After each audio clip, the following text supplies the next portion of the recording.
Elizabeth honors 9/11 victims as UK marks 20th anniversary. After the US, the UK lost the most citizens on 9th November, with 67 killed. Queen Elizabeth II has released a message honoring those who lost their lives in the 9/11 attacks and paying tribute to those who joined together to rebuild as the United Kingdom marked the 20th anniversary of the attacks. As we mark the 20th anniversary of the terrible attacks on 11 September 2001, my thoughts and prayers, and those of my family, and the entire nation remain with the victims, survivors and families affected, as well as the first responders and rescue workers called to duty, Her Majesty said in a statement. After the United States, the United Kingdom lost the most citizens on 9th November, with 67 killed. Britain offered full support to its transatlantic allies, and the Queen ordered the Star-Spangled Banner to be played outside Buckingham Palace the day after the attack. On Saturday, the Queen referenced her 2010 visit to the World Trade Center and said that the trip is held fast in my memory.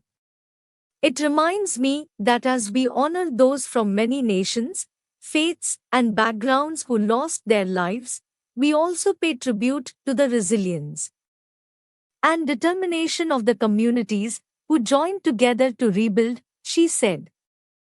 Prime Minister Boris Johnson released a video message Saturday in which he said the terrorists tried to destroy the faith of free peoples everywhere in the open societies which terrorists despise and which we cherish.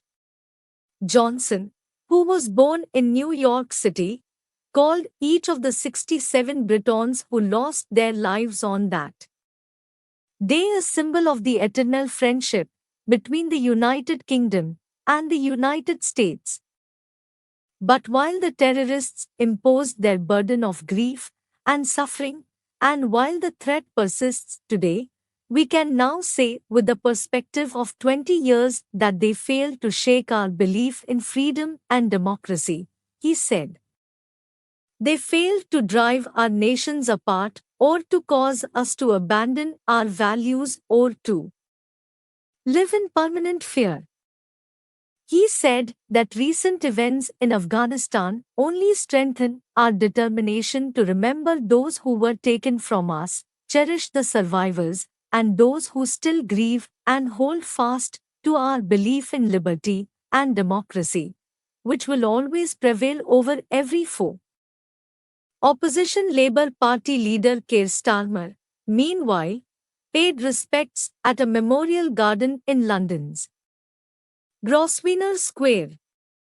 Nearly 3,000 lives were taken, more than 6,000 people were injured, and to this day their loved ones carry pain in their hearts, he tweeted.